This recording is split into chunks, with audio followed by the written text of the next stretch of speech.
NewGenGamers.com.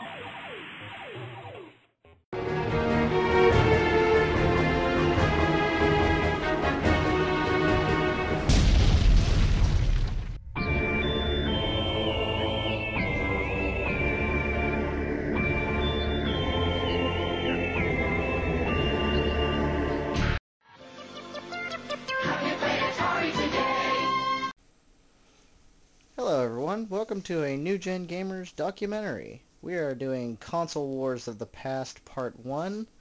This was the early war between Intellivision and Atari 2600 and ColecoVision. Here we have the most popular of all the consoles, the Atari 2600. This was the Darth Vader version of the console released in 1982. See, it has that Atari 2600 logo on there. But earlier models were called the VCS. Now it still says VCS on the top there, as you can see. And we've got 4 switches, 1 power, 1 TV type. We've got game select and game reset over here. Now here's our trusty cartridge slot. Now on the back of the console, you'll see, get around there, this is your controller port. I never did understand why they put the controller ports in the back of the console. That was never really intuitive. Your difficulty selections for both players. You have your power cord, which plugs in here, and here's the TV select channel 3 or 4. Now this ran off of an analog signal, so it basically plugged into antenna, and you had to use a converter box to hook it up to cable-ready TVs, which we had a little bit of difficulty getting to work on our setup here, since we're running things that are a little more high-tech. Getting something of this age to run on that system was a little tough. Now here's how the cartridges go in. Just kind of pop right in there, and then there we go. This was, as I said, the 1982 model. The Atari originally came out in 1977, and there were wood grain models and many that would follow after that, like the Atari 2600 Junior, which came out during the NES era as kind of a budget console. Now, as you see, there are plenty of these wonderful games here, including the 2 that were pretty much responsible for killing the video game market right here. And we're going to tear through some of these and give you our take on what this console's impact was to the gaming world. So check out the continuing parts of this. I will name them Console Wars of the Past Part 1, Volume 1 or 2. Just however we're going to word that. So check it out, and that concludes my little console overview. So let's hook this puppy up and get to gaming. Oh yes, I forgot to show off the wonderful controllers. Sorry about that. These were the input devices for the Atari. They were pretty much square. You held them in your hand and either controlled it like this or full hand like this. Some people, it just depended on your playing style on how you like to use the controllers. Now there were paddle controllers for it, but unfortunately we have yet to acquire those, so we'll have to try and find some. They didn't come with my legacy system. So check it out and enjoy the rest of this little walk through the Atari 2600 years.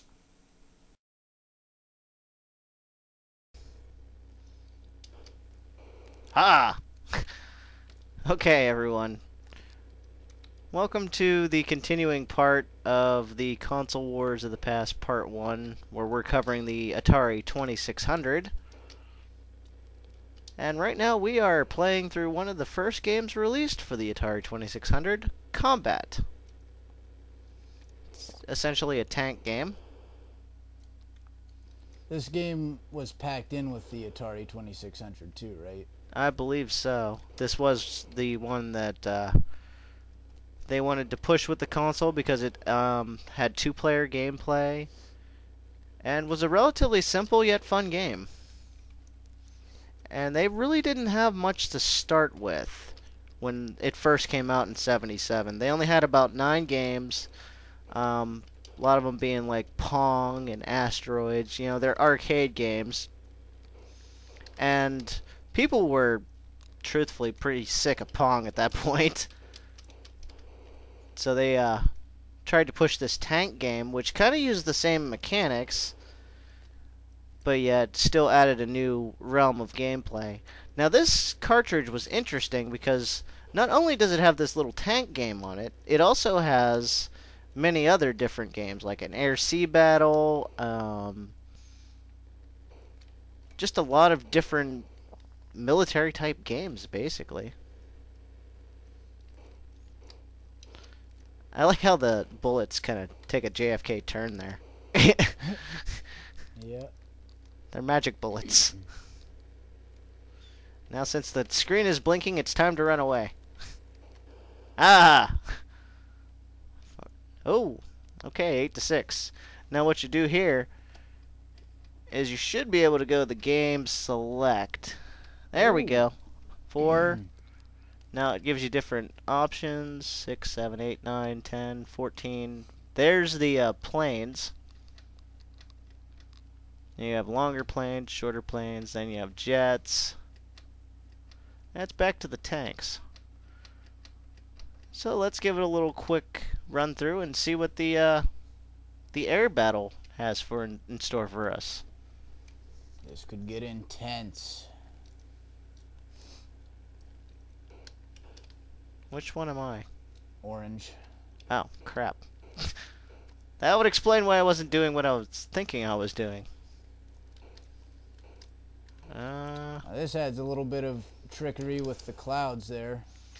Hey, you don't really know what's going on. Just like in a real dogfight. I used to play this game a lot when I was a kid. Controls are a little whacked. The top of the screen messes you up.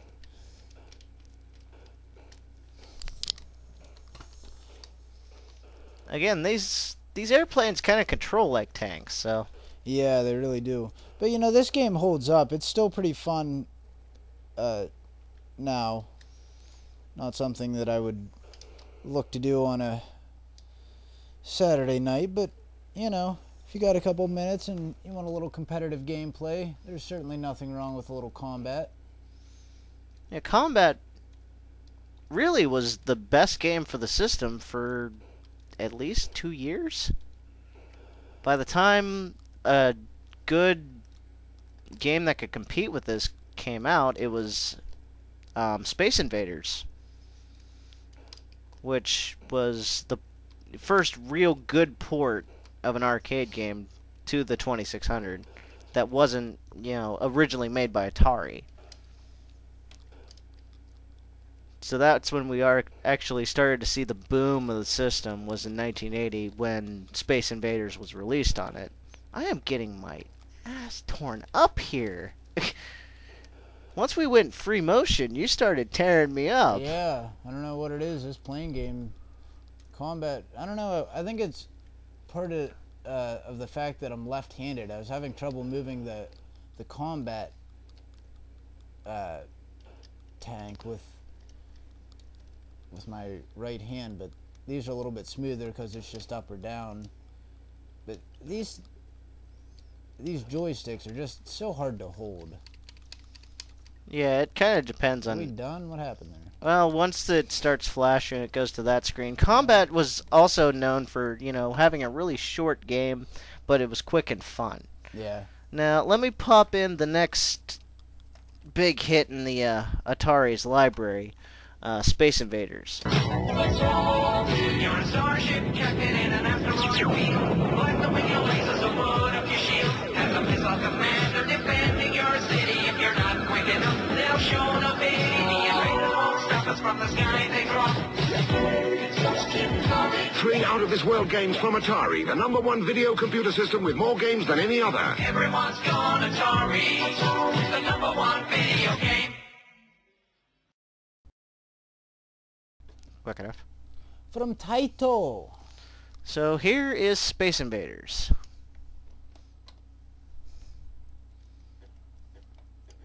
Simple enough. Shoot the aliens. You are the big butt plug at the bottom. Rather simple gameplay, but people ate this one up. This was a huge hit, and before Space Invaders, there really wasn't much to offer. Yeah, there wasn't much in the way of standout games. Everything was pretty much either sports related or basically shoot whatever's in front of you.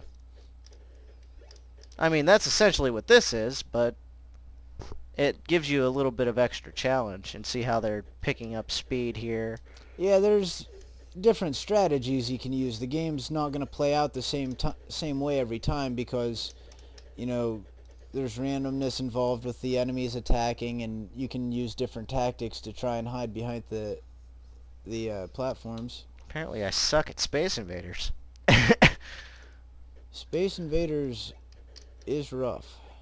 I mean, I haven't played this game in a good 10, 15 years. That's no excuse. I mean, it is rather simple gameplay. It's still tough. I mean, you know, these first couple of levels aren't bad, but once they start going faster, it gets pretty ridiculous. Wipe out that bottom row before they eat my cities.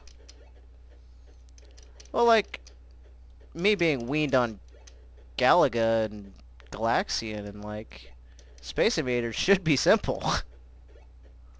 Should be. Oh, and you want to shoot the little spaceship at the top if you can. Like that. Well, that was luck. Get those bonus points. That's what it's all about.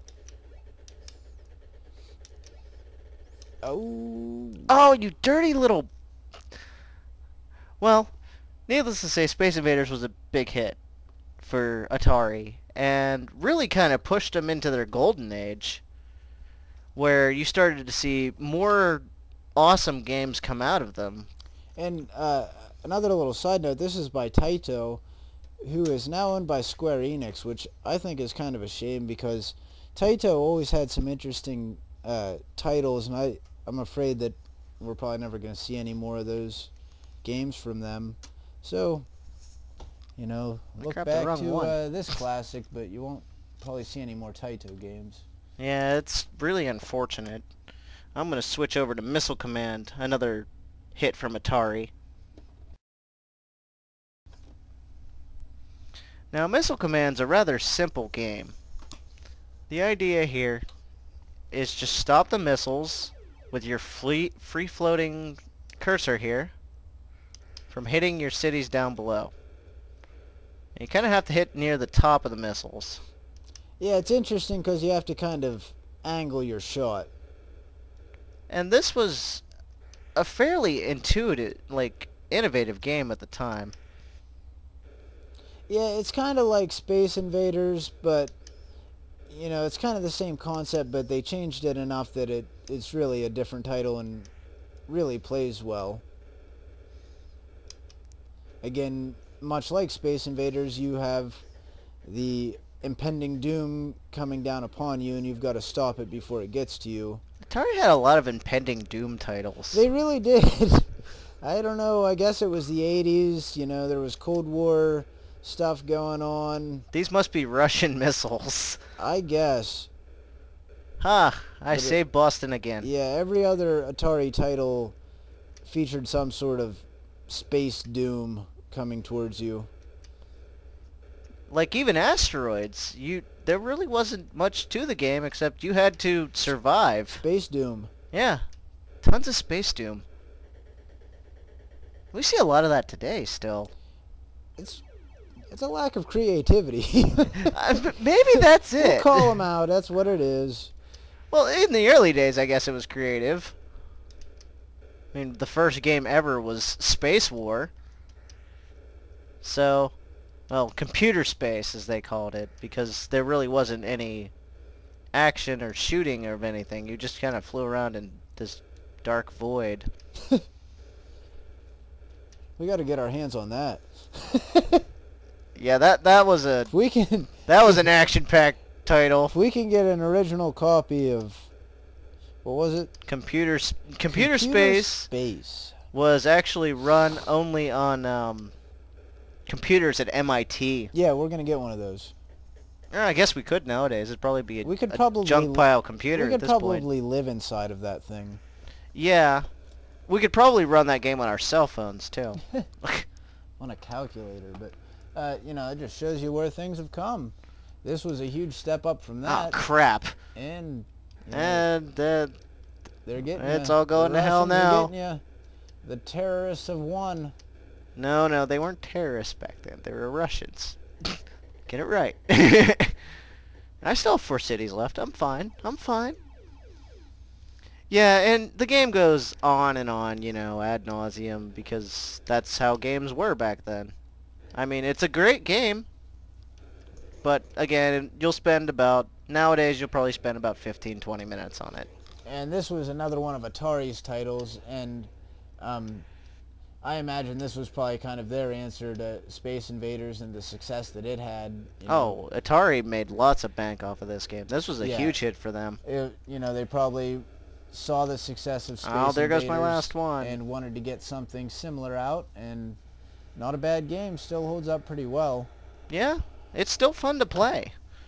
So, Atari had a lot of good games that they produced, mainly because they weren't allowing anyone to produce them until Activision kind of forced their hand on that one. And that's one way to do it. I mean, you're going to see a lot of these titles that only came from Atari.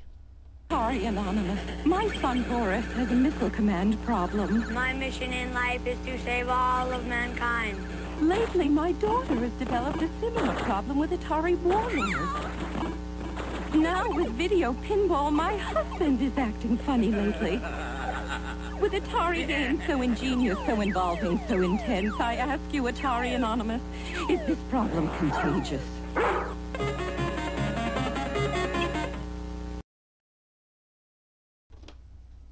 Namely games like this, Haunted House. I mean, this one came straight from Atari. No one else was working on it. Let me check the copyright on that real quick. Yep, 81. It was right after Activision, so they had to get a little creative because of the, you know, Activision pumping games out. Alright, now here you are a set of eyes. You are to find the mysterious urn.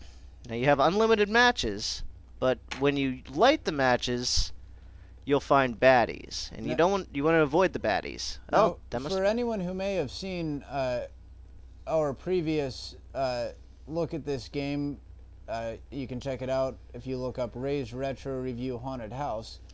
We didn't know how to play the game, and we didn't spend the time to actually look how to play the game, and got a lot of shit for it. So we have actually studied the manual. We looked up the classic 1981 manual. Oh, cool. Just so that we could succeed at this game and not be called out by the internet community. I had the whole urn and the ghost got me. And we almost had it. Oh, actually, now I just have to find the front of the mansion. But the goal of this game is to collect the pieces of the urn. I'm on the 4th floor. And travel through the level. There's an actual map to this, but isn't that cheating? That would be cheating. Oh, that's the scepter you want to grab if you don't have the urn. We got the full urn, so we don't want to lose it. We got the full backstory on this game. We've spent hours. Yeah, we actually went and researched this game. I mean, it is a fun title for, you know, what it's... Did I just switch that? No. I don't want the scepter. I want the urn. I still don't think it's that great, but I mean, for 1981, sure. It was the earliest survival horror game. There you go. I gotta give it some credit on that There you go. It spawned the Resident Evils and Silent Hills of today. Or something. I cannot fault it for that. Not quite sure what you are there. Are you a human or what's going on? You're a person. It's just the eyes are pretty much all you can see. Now, I'm not... Like I said, I'm not going to be looking at a map here because that's cheating. That's right. Ray spent the time to learn how to play this game. So I'm actually going to play it, and just like you would if you owned it on day one. Oh, crap. I keep going upstairs. I want to go Just downstairs. like everyone who plays this game sits down and reads the manual before they play it. Well, unfortunately, we weren't privy to a manual because we got it 20 years afterwards. But we did find one on the internet, thank God. Well, you know, you should have been born then, Ray. I was born then. Unfortunately, I was in the womb. Yeah, I suppose you were. Yeah, it was slightly born at that time. I was just an egg at the time. Ooh! What is this? I think we did it. Oh my God. We succeeded. Let it never be said that Ray can't play Haunted House. Thank you. We beat Haunted House. Take that, haters. That was awesome. And so there's Haunted House, and that was a very rewarding, satisfying moment for us. That was fun. And what else do we got here, Ray? Well, let's pop in something else. This one's actually one of my personal favorites. It's from the Atari Sports line, and it's a really fun game. See on my part? Yeah, this is bowling. Did you want to play too, Ron? I'll just watch. Okay. I mean, this is pretty basic stuff. It's just bowling, but it's got a replay value to it. I really loved this game when I was a kid. Well, I think that you can move the ball around after you throw it. Gives it a little extra. They added English to it, so you could add it as you go on. Yeah, so, you know, it makes it a little more arcadey and a little bit more fun. Now, it's not... We've become accustomed to more advanced bowling titles, nowadays. Mainly due to the emergence of the Wii Sports package, where now it actually feels like you're throwing a bowling ball. It's fun. But truthfully, not many people attempted bowling. Like, not many companies that I remember throughout the years attempted bowling. Nah, there was a couple that would use the Pro Bowling Circuit license, but they mostly blew pretty hard. And there were some crappy, licensed bowling games, like Flintstones Bowling. I think that was on PS1. Super Monkey Ball had a fun bowling mini game. That was pretty decent, but there hasn't been a whole lot of good takes on the bowling genre. I guess because the sport sucks in real life. But, bowling's fun. I mean, it's fun among friends, but it's not something, no one watches pro bowling. Right, it's not good as a professional sport. It's more of like 50-year-old drunk guys like my grandpa. It's a social activity is what it is. Yeah. It's better suited for alleys and I guess virtual bowling alleys at this point. Because there are Wii bowling leagues. Surprising. That doesn't surprise you that much. No, that infuriates me, but I'll let it pass. So, this was where it all started. It was fun. It was fun. It was bowling. That was it. Nothing fancy. And just bowling. And the thing, Atari really had a huge sports lineup. They did. All their sports games were pretty fun. Well, I don't know about all of them, but a lot of them were fun. Boxing I liked a lot. It reminded me of the Rock'em Sock'em Robots. Yeah, it's kind of what it was, too. It's very reminiscent of that. And they had a decent football game, which couldn't be topped for quite a few years until Tecmo made the first decent football game, in my opinion. Yeah, NES play-action football wasn't bad, but I'm not sure which was first. NES Play Action came before Tecmo, but Tecmo was better. Well, so there it is. There's bowling.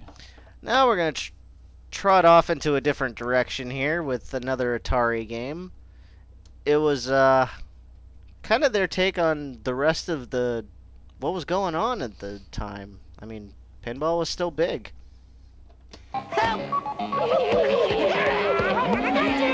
As soon as I eat that power block, you guys are finished! Drop Atari Pac-Man into your Atari video computer system and you're playing the hottest game since Space Invaders, Atari Pac-Man. It's Pac-Man fever.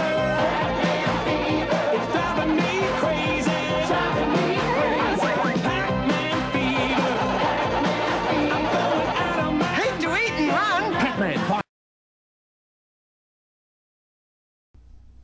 Yes, before there were video games, there was pinball. And then when there was video games, there was video pinball. And here it is in all of its glory. And the ball seems to be made of rubber. Yeah, it's more like a bouncy ball than a pinball. I've never seen pinball physics like this. Yeah, this game... Wow. Let's just see how long this goes. Oh, this is kind of entertaining. I think we broke the game. I think we did. Beep, boop, boop, boop. Well, just let it go. Yeah, we'll talk about it here a little bit.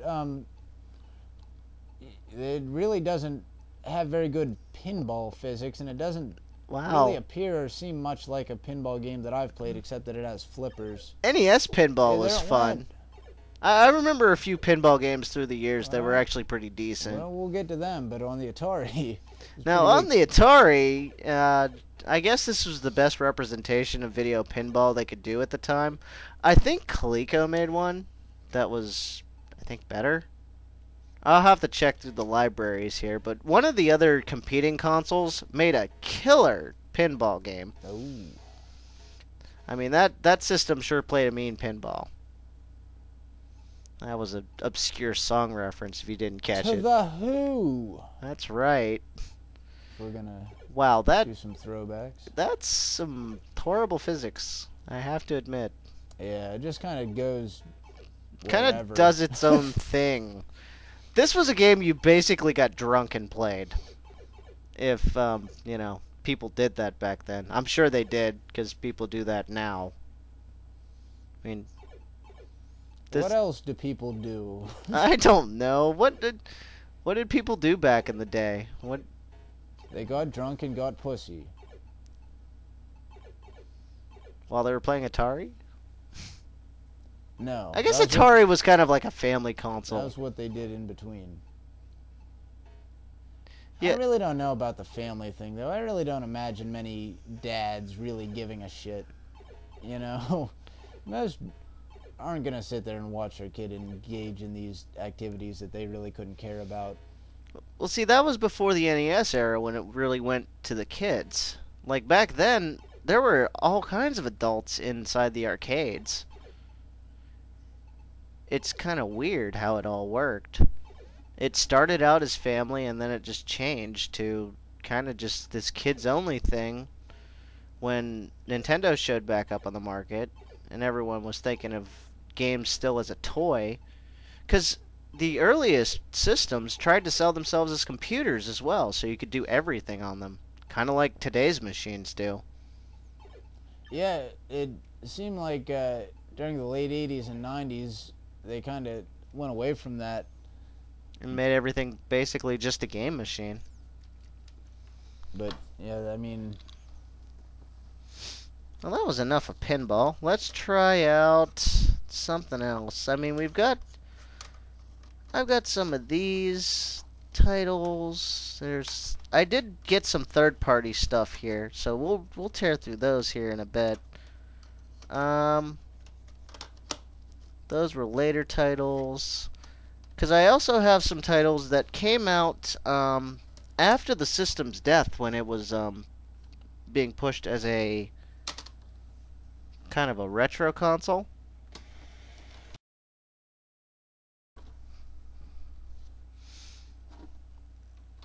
And when it was pushed as a retro console, they actually produced some new games for it. Well, I don't know how new they were. They were more like stuff that they weren't able to sell after the crash.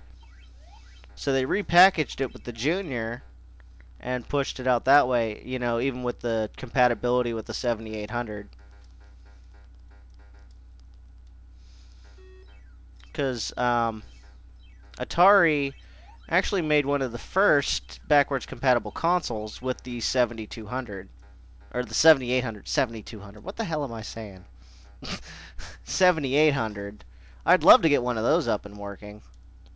That would be nice. Because those 7800 cartridges were half-decent games. Like, there was a port of Robotron on that, which worked really well. Remember Robotron 2084? Nope. The one where you shoot all the robots. It had the multi-directional thing. It was a Midway game. I'll have to show you that one. They have it on the live arcade. I don't know. It's probably in the book, too. Now notice that there was really no color change in difference there. This was an absolutely horrid game. Mainly due to the fact that it was programmed so badly that you couldn't tell the difference between what was a ghost and what was it. They almost look like shadows that are glitching. I mean, it was abysmal. Yeah. This was one of the ones that drove people away. This was one of the ones that killed the industry. Yeah, So- I mean, if you'd never played Pac-Man before, it would be pretty decent, but, you know, if you'd played the arcade game, you can tell the obvious downgrade. Pac-Man being one of the most popular games of all time at that point. Most Yeah. people that wanted the game had played it. Yeah, not many people were buying it and trying it for the first time on the Atari 2600. Everyone, and one of the most infamous statements came from this game too. They made more copies of Pac-Man than there were systems made, because they made the comment that people would want to play it on their boat. If that doesn't tell you that Atari was slightly out of touch with their consumer base, I think that would pretty much cover it right You there. should have finished the level. I tried to. The stupid thing, I glitched, killed it. He killed me. Yeah, but this game's known for one of the most infamous quotes in history, where they said that people would buy it for their boathouse. And it's also known as the proprietor of the statement What that... do you mean, Ray? I've got 3 of them for my boathouse. I got 3 of them too, but I think I paid 10 cents a piece for them. Not $50 a pop. This is also the one that gave us the statement that we can put shit in a cartridge statement, and people will buy it. Congratulations, this is the crap that they put in the cartridge. And you're still playing it. That's because I'm not bad at it. My grandma had this game back in the day. I don't know. I just wanted to get my rant out before I finished it. And the sound effects are horrible, too. Yeah. Yeah, not quite the bumping beats of the arcade original. It's kind of more like a grinding. So that's how they did it. Yeah, I'm just going to kill him. So there's Pac-Man. Yeah, there's Pac-Man. We're sorry we had to subject you to that one, but we couldn't do it without not having this game on here. Welcome to Asteroids 101, where you'll be learning from experts on the subject. From me, Professor von Busch, and the Atari Video Computer System, 13984 at Toys R Us. Now, should you pass this course, we'll go on to these Atari game cartridges, 1887 to 3697 at Toys R Us. Helmut, I hope you've been paying attention, because I'm going to give a pop quiz later. Could I have some of your seeds? And now for something good. This is Yars Revenge. The main idea here is you pick away at the wall, and you try not to get hit by the attacking spiral of death. And you want to avoid the little minus dot that's constantly chasing you and trying to kill you. Now this is a safe zone from the minus dot, but as you can see, the spinning spiral of doom will kill you if you're in the safe zone. There are 2 ways to get your little firing device on this side here. You can chew away at this and get a clean shot at him while he's sitting, or you can try to get double the points and hit him in motion. Sometimes that's easier said than done because he can be rather tricky. So sometimes it's a little bit of wait and see. Sucker in the minus dot to that side. Try to get him to come straight at you and fire. And I missed. God damn it. Or you could just shoot him from where he's at. But he's constantly moving up and down. There's a lot of challenge to this game, if you can't tell. Now, who or what was Yar? Yars, I never really read the book on that one. All I know is this was a pick-up-and-play game. Well, you gotta read the manual, Ray. However, Atari lore tells us that this was a game that was fashioned after Ray Kassar left the company, and it was sold over to Jack Tramiel. This game is to symbolize Ray Kassar's revenge, or it's also taken into another story that it was basically his battle with the programmers. So there's all kinds of lore behind this game. As to what story you want to believe, it's kind of up to you. Such as Kassar routinely refusing to allow developers' names to be published with their games. Yeah, hence why you never see credits in an Atari game, just a blinking screen. It's not that they couldn't handle it, because apparently there were ones in other consoles. Or even changing their names when speaking about them to the press. I mean, they were total dicks to the creative people that helped create these games. Atari wanted Atari to appear on their products because they felt they were releasing products, not creative pieces of artwork. Now, something about Kassar was he was one of the heads of Warner Communications, who bought Atari back in '77 because of the 2600. See, the 2600 was constantly a catch-22, because if it wasn't for Warner, the 2600 wouldn't have existed, but if it wasn't for the 2600, Atari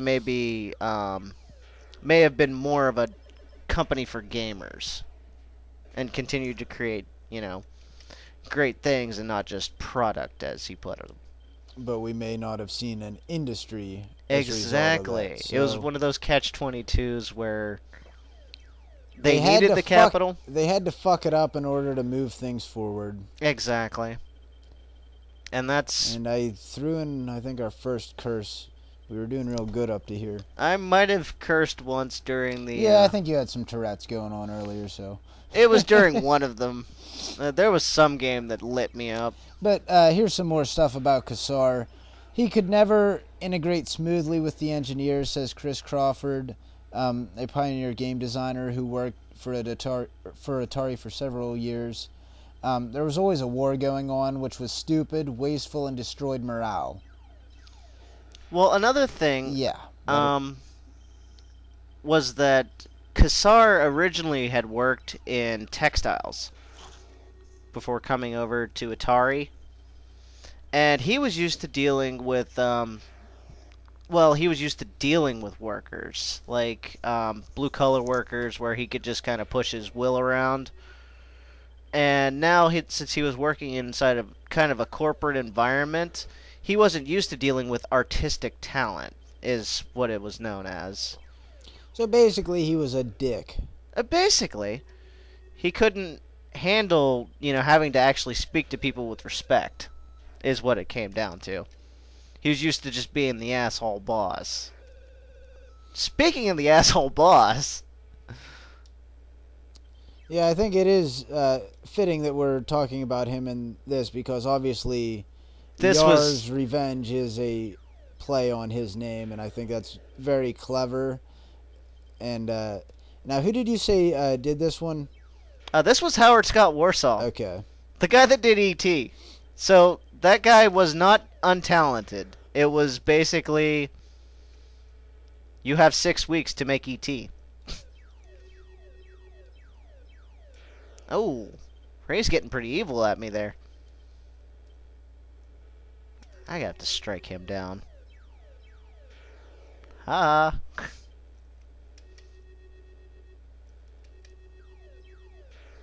Ooh. Okay, I have to kill him one more time, and then we'll move on.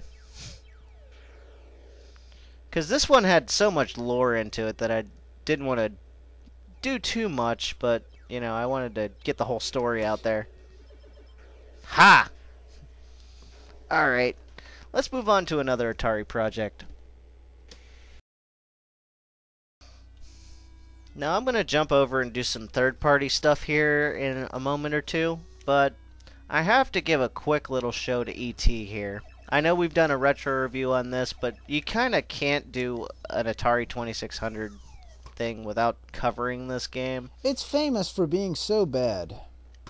Yeah, I know. It's just one of those titles where you don't really know what to do. I mean, it did map it out to you. I mean, what you're supposed to do, but... You know, and it had potential. You know, you have a map, you have some different areas you can explore. For this time, that's really novel, being able to kind of explore your world there, but there really wasn't much to explore. You know, you just randomly fall in holes. I think if this title was given, oh, I don't know, maybe 6 more weeks, it might have been a great game. Yeah, you know, I think they really blew their wad because E.T. was so big at the time, and all they saw was the opportunity to create the game for it, and obviously used nothing with the license. You know, they did. It's E.T. Just like in the movie. They just wanted cash. They just wanted cash, and it set a bad standard for movie-based games for years and years to come. And, you know, not all licensed games were bad on the Atari. Some of the Star Wars titles were at least half decent, but... I would have won the game there had they not just screwed me. Yeah, they like to randomly screw you in this. It's so buggy and so glitchy. You'll be standing there and warp. I'm not sure if that's supposed to happen or not. It's very, very rough. And we did a proper poning of this game in a previous Ray's Retro review. So if you want to see... Yeah, if you want more on this... If you want to see more of us making fun of this gay game... go ahead and check out that retro review. Now, I'm going to switch gears here and pop in something else. Yeah, you've seen all there is to see. Atari makes the world's most popular home video games. The only Space Invaders. The only Asteroids. The only Pac-Man. The only Missile Command. And soon, the only Defender. And the only way you can play any of them is on a home video system made by Atari. Have you played Atari today? This is Defender. It was ported, Atari ported it over from the hit arcade game from Midway Midway. I guess they're owned by Midway now. Bally, whichever one floats your boat is their name. Yes, whichever's still on top. Now this one was known for its difficulty. Now you're supposed to pick up the people here, but I don't see how you do it. I don't think we have a manual on this. We're just going to kind of fly through and shoot things. That's the way. Because I remember how you do it in the arcade version. It's just, I don't have the extra button. Oh, I could have picked up that little dot there. Apparently that's a change of level. You know, I think they could have done better with a lot of these games if they would have had some text thrown onto the screen once in a while to explain what the fuck's going on. Too many of these games are just something flashes and you're supposed to know that that means something else happened. Yeah, it's... you know, I know they didn't have many resources to work with, but, you know, a little screen that says, good job, next level would have really... Well, that's where Coleco and Intellivision really shined on that. I think a lot of that comes down to the fact that Atari didn't have George Plimpton, which we've discussed before as really being the thing that held them back from total dominance. as what was it? The Intellivision had Plimpton. Yeah, the Intellivision had Plimpton, and he was their spokesperson. And when you've got class like that selling your game console, you know, the sky's the limit, which of course they never reached that limit, but the potential is still there, I think. I have smart bombs. Unfortunately, I don't know how to use them. That was a splat. Now, interesting there, as you see, he can go multi-directional. That was a kind of a novel thing for this time. Yeah, a lot of games just forced you one way. Yeah, and you know, once you were past something, it was gone. So that, you know, that was kind of an interesting thing with that. Now this one is Frogger. This one's actually the first third-party effort that I'm putting in here. This one was done by Parker Brothers, who ported it to just about every console known to man in those days. Not done by Parker Brothers. The original game was done by Konami. Yeah, so but Parker Brothers was the one that was responsible for porting it to everything. Yeah, so this was a huge early Konami game. Now, I'd say this game code itself was done by Parker Brothers.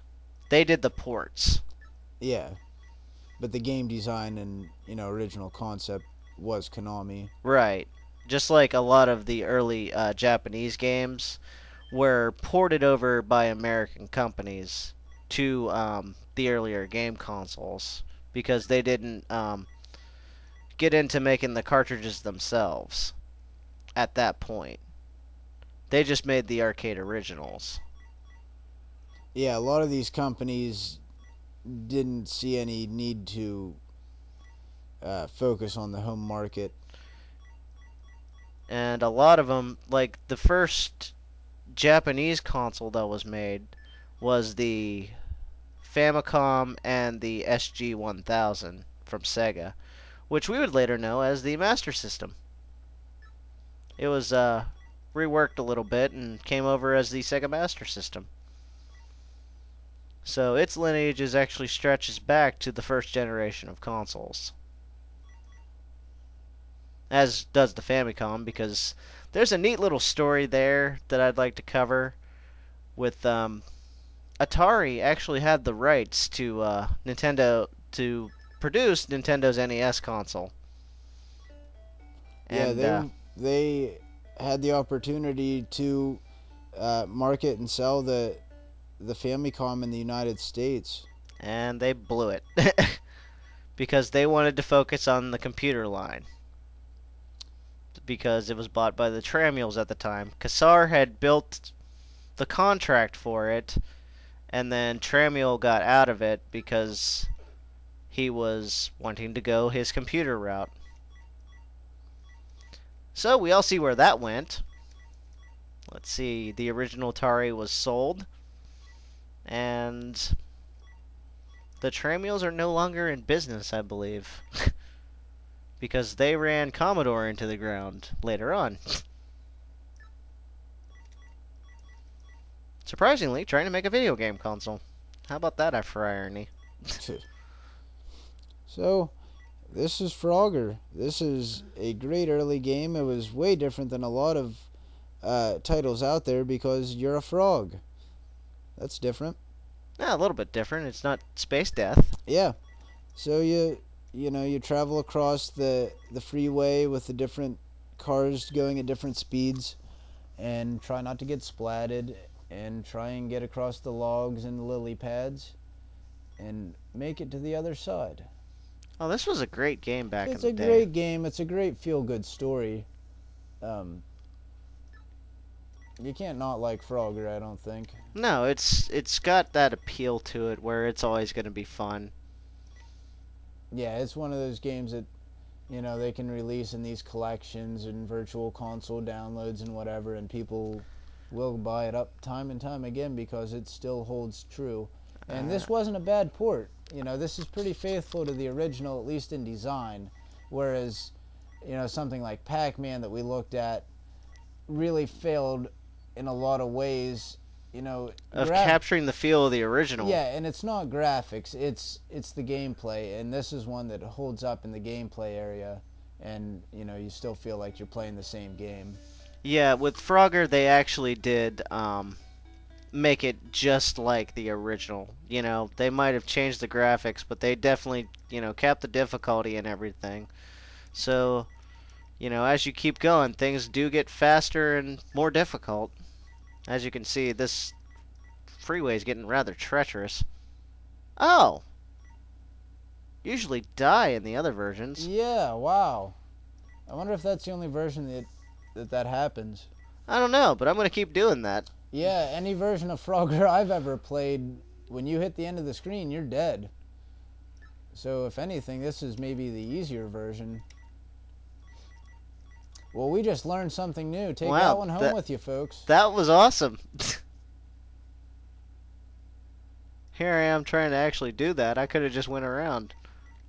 Yeah, that actually makes it a lot easier. Yeah, a ton easier. Jeez. Let's see if that works again. Now, I wonder if that's something that, like, they could even maybe have that on, like, the difficulty setting. I don't know. Oh, maybe. I didn't mess with the switches. Well, now we got the snake, so we're definitely screwed now. Because there's no logs. Oh, yep. Oh. Oh! It looks like a little Xbox symbol when he dies. A little bit. He's like... Alright, well that was good. Third parties really brought a lot to the table for the 2600. Yeah, despite Atari's resistance towards letting other people produce software for it, you know, they make great stuff. Neptune challenges you to Seaquest by Activision. With the Atari 2600, behold, Seaquest. Your submarine must help stranded divers escape hungry sharks. Foolish mortals. Check your air supply and beware. Evil pirates abound. I think I hear your tiny divers calling out to you. Help. Help. Seaquest. Steve Cartwright does it again for Activision. Such as Demon Attack. Demon Attack, it was an iMagic game that Atari actually sued iMagic for because they said it was similar to their game called Phoenix.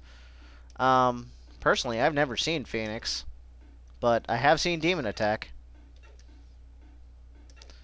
So it kind of makes me wonder, you know, did these games really exist? I mean, I've never... Their Phantom game. I've never seen it, like, anywhere. No, I've never heard of it personally, but maybe that's one we can look up later on to try and get a hold of and see what these similarities are that Atari claimed. Well, that one's kind of tricky. Well, iMagic was also known for, they did a lot of games for Intellivision. So a lot of... You'll notice that a lot of iMagic games seem to have a little bit better graphics than some of the other ones.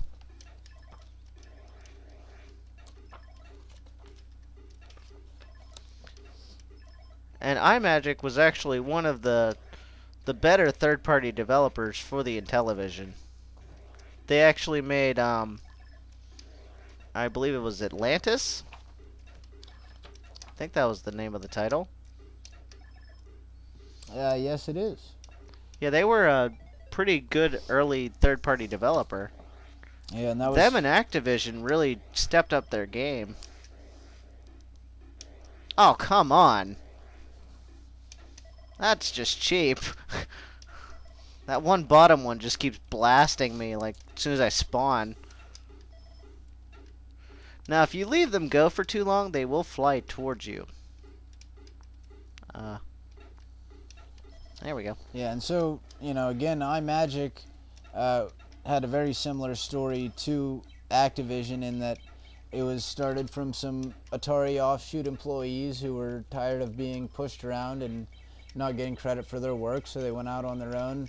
And you see, you know, the effect that the parent company had. They, you know, release a game, they sue them for stealing the design of Phoenix. You know, which they were probably working on, was actually their intellectual property. But since Atari had such a lock on things back in the day, that they couldn't really fight that. They probably sued them for even using the hardware. Yeah, we're gonna have to find out on that, because I'm curious now. Well, there was a negative result of the third-party wars with Atari, is once the copyright was given up and they said that they could make third-party games for it, we ended up with a lot of shovelware, which was another proponent of the crash. When the shovelware's... Uh-oh. It needs fixed a little bit. It went out on us. The shovelware not just came from Atari, but also came from other companies as well. And then you had everyone that, you know, had even access to the technology making a game for it. That's when you see stuff like Kool-Aid Man and Chuck Wagon Gang and tons of other turd titles, like Wizard Videos stuff, like Texas Chainsaw Massacre and Custer's Revenge. Even after mentioning Custer's Revenge, I can still play Seaquest. Seaquest was an early Activision game that was really good. Wow, I'm out of practice. Now the main idea here is you have to collect the divers, and you get points for all the divers, and you want to shoot the fish and the other ships. But you don't want to run out of air. You want to make sure you have at least one diver before you go up, because it takes at least one diver to get a refill of air. So if you don't have at least one diver, if you go to the top, you die. Or if you touch the fish, like that. But Activision was well known for making some of the best games for the Atari 2600. They created Pitfall for it, River Raid, which we're going to take a look at here real quick, Seaquest, Kaboom, tons of other titles. There was Barnstormer, Decathlon. They made Enduro too, I believe. And I believe they made a boxing title as well.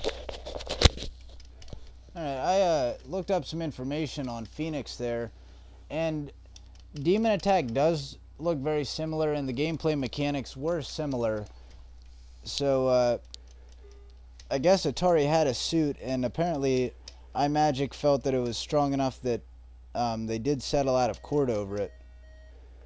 So we may never know the full story on that.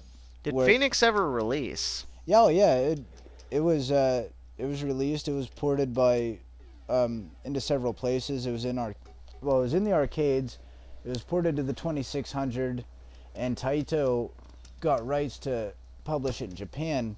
And it said that they still own the rights, and released it in the Taito Legends package, which, as we talked about earlier, Square Enix now owns Taito. Oh. So I guess Square Enix now owns Phoenix. That is strange. That's some strange lineage right there. Yeah, that's what happens when stuff gets passed around over 30 years. Well, especially when Atari goes under like that. Yeah. When game companies fold, strange things happen to the rights. Now this game is, as far as fluidity, has to be one of the better playing Atari games. Activision had just such a higher quality for their games because they focused on that. You know, they set themselves to be a creative company, and you can just see it. I mean, this game plays very fluidly. It's very fun. It doesn't have a point, you know. It doesn't need to. Well, I was just going on about how the Activision games just held a higher standard. Yeah, absolutely. That's why they started the company. They knew they could do better. and you saw the result of it once they got a chance, and once the developers got empowered with their own company, they made some of the best stuff. I kind of snuck right through there.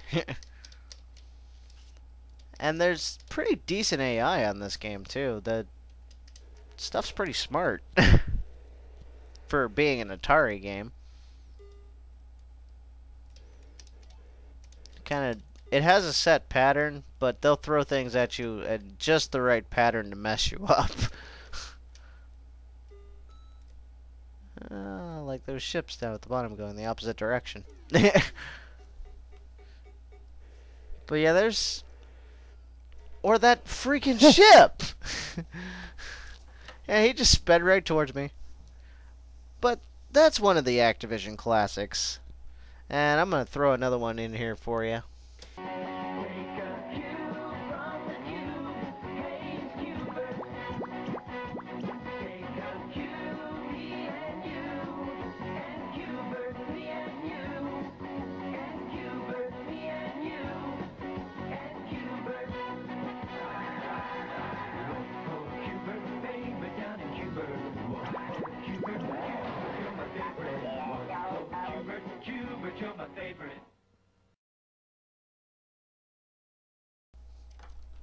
This is River Raid.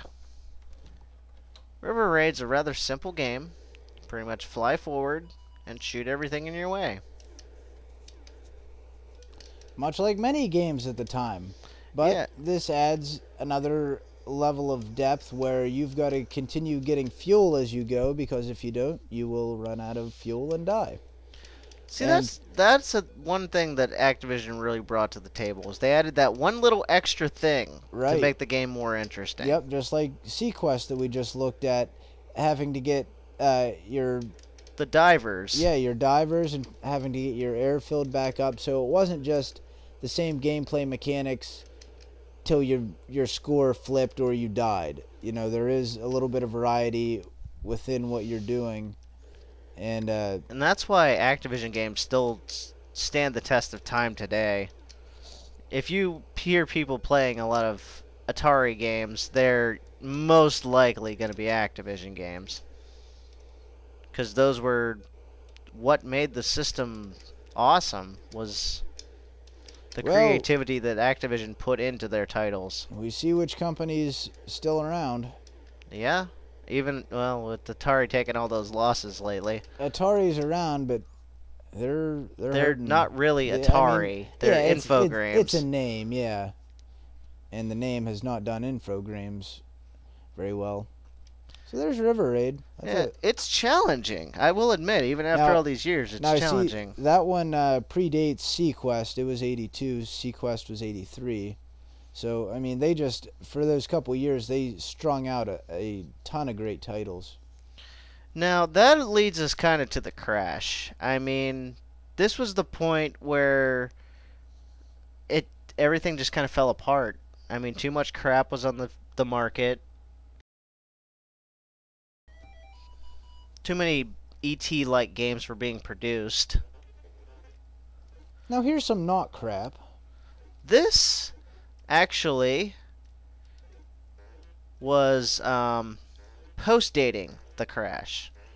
It was originally set for 83, and there might have been a limited release, but this version that I have right here was for the Atari 2600 Junior release. So this actually came out in 88, which they were trying to push these games to a new audience, basically the NES audience. And they did a fairly good job with some of these. I mean, especially given it as a budget console. But Qbert's great.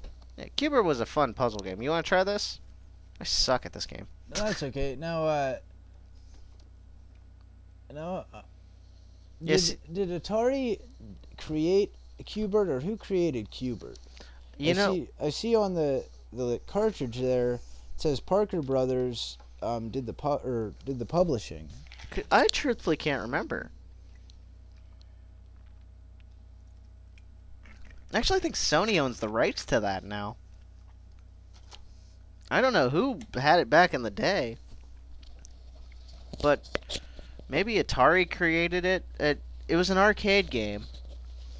But I cannot remember for the life of me who created it. We're gonna search this.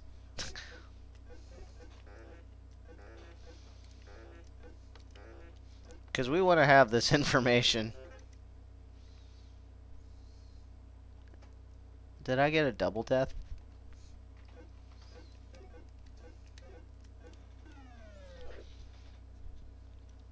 So you really had to angle your shots here.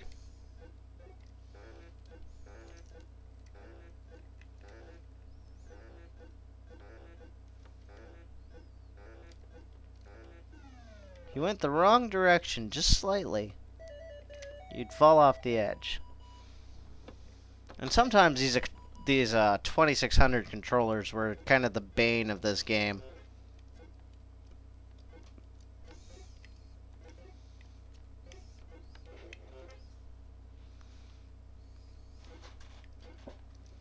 So who created Qbert?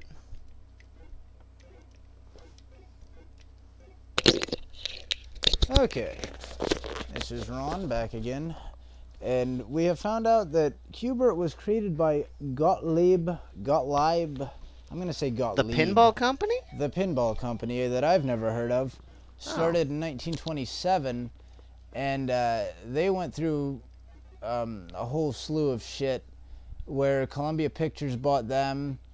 Columbia Pictures was bought by Coca-Cola, and you know, one of these type of deals. But this was one of the few video game gems that came out of that company.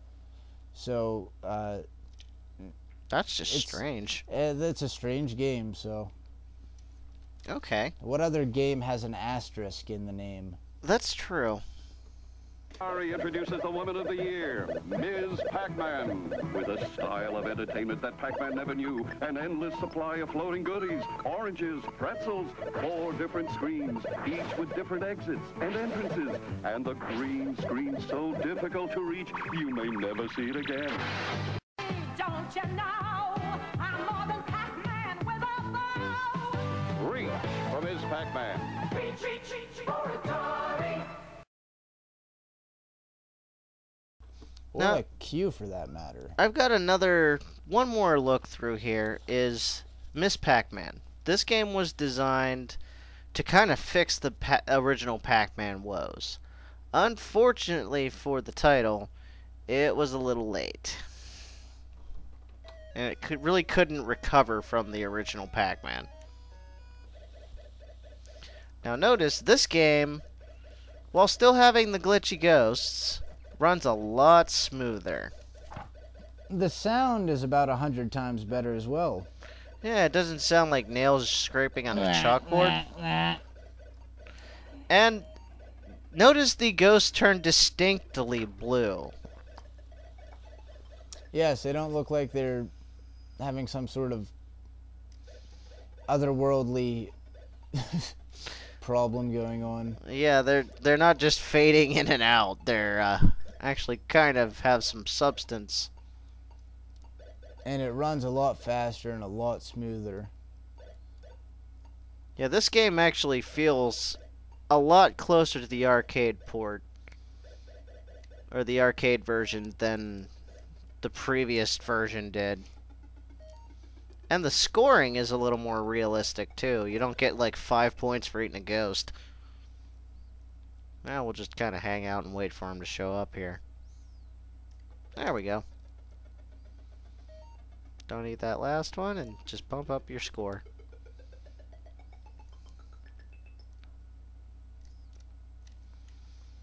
Now see, the maze doesn't change until you get to the later levels. And actually, this game was reverse designed. I can't remember the story, 100% for sure on this one, but I believe that it was done by some students who wanted to work with took the original Pac-Man game and created Miss Pac-Man. That might be the arcade version. It's been a while since I've looked at the story. See, I know a lot of video game lore. It's just quoting my sources, remembering where I saw the lore at.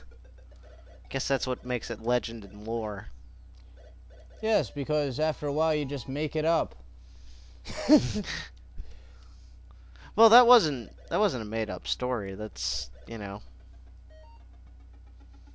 something I heard back in the day. So it's lore. Yeah. Actually, it's in a book that's out of print nowadays. It's called the First Quarter. I know where I found the source. I just need to find that damn book again. So someone look that up and yeah, if you can find me a copy of that book, I will pay you. Because I can't find it anywhere, and I want it.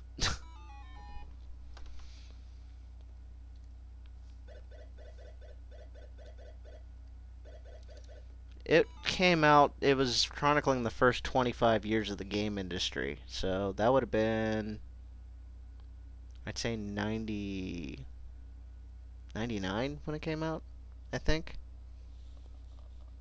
Sounds about right. Would be the 25th anniversary of games from 72. When? I'd say from 72. Yeah, it'd be around that time. Okay. Well, that was Miss Pac-Man. And that's pretty much our little take on the games library of what the 2600 had to offer. And I hope you liked our insightful information on the stuff, you know, even our little bits of video game lore that we're not sure on sources on, but trust me, it's legitimate somewhere. And that's how you create new lore. Yes. So even if it isn't, we're going to stand by it, because Ray is pretty sure. And that's all we need. There is truth to it out there, it's just I need a source. So, when I get my source, I will verify that. Or I could Wikipedia it, and they probably have it on there. That's true. Could do creation of Miss Pac-Man. So, that's the Atari 2600 that I've heard so much about. Yes. Now, go out, buy one on, try to find one. I don't know. Buy one from shop.newgengamers.com. We don't have one for sale currently, but we may by the time you watch this. I can advertise it. It just whether it's there or not. But look. So this is Console Wars of the Past Part 1. Part 1, Atari 2600 edition. And we will follow up with the Intellivision and ColecoVision when we get a chance to get those systems and get a good look at all the stuff they have for them. And we'll also do this with all the other consoles because people need to know. Yeah, I'm sure anyone that watches this could have learned a few things, had a laugh or two, and just seen what this thing is all about. And that's the whole point of this, showing everyone what these are about. So, don't forget your history, otherwise you're doomed to repeat it. And this is tied in with a written series of articles that Ray has, also titled Console Wars of the Past. And we have podcasts on the subject. We have podcasts. There are dozens of hours of entertainment that NewGenGamers.com has brought you in the past and will bring you in the future. So stick with us and we'll show you some other cool stuff. We've devoted a lot of time to this. Check it out. We don't have lives, so... Yeah. Well, we do, but... Yeah, we do. They kind of get in the way. We spend our time doing this for the betterment of humanity in some way. Or just for shits and giggles. Yeah, actually, okay. Alright, so check it out, and like I said, remember your history or you're doomed to repeat it. And? And? Oh no, that's the new catchphrase. Oh. I've got a new catchphrase. It's born tonight. Okay. Remember your history or you're doomed to repeat it.